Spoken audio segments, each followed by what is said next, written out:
आप देख रहे हैं प्राइम टीवी। मैं हूं आपके साथ अब्दुल करीम।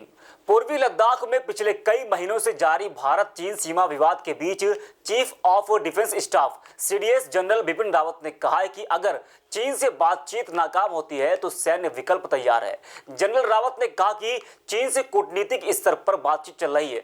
दोनों देशों की सेनाएं भी शांतिपूर्ण तरीके से इस मसले को हल करने में जुटी है। तो आज ये आपको बताते हैं कि बिपिन रावत ने क्या कुछ कहा।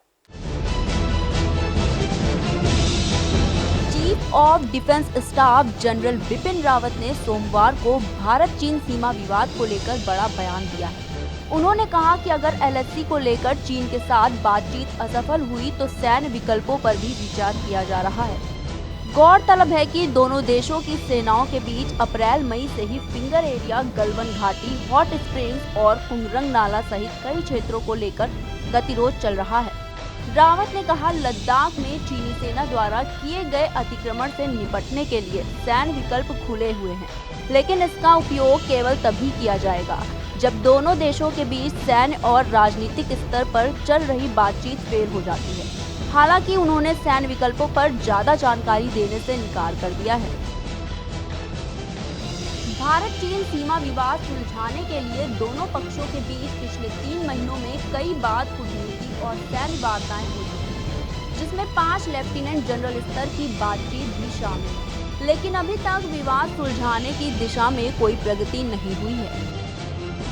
भारतीय सेना चीन की पीपल्स लिबरेशन आर्मी को यह बात क्लियर हो चुकी है कि एलएसी पर किसी भी तरह का बदलाव उसे मंजूर नहीं है। चीन को फिंगर एरिया खाली कर अप्रैल वाली अपनी मूल स्थिति पर लौटना होगा, लेकिन चीन फिंगर इलाका छोड़ने को तैयार नहीं है। चीन की किसी भी चालबाजियों से निपटने के लिए भारत ने भी अपनी तरफ से पूरी तैयारी कर ली है। सैन्य कमांडरों ने एलएसी पर मौजूद कमांडिंग अफसरों से किसी भी स्थिति के लिए पूरी तरह तैयार रहने के लिए कह दिया है।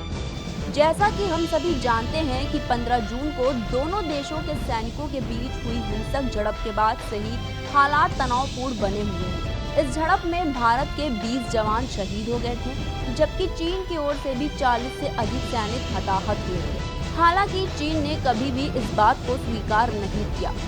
गलवन घाटी के कुछ हिस्सों से चीनी सैनिकों ने कुछ ढांचा और सामान पीछे किया था, लेकिन उसके बाद मामला जस का तस है।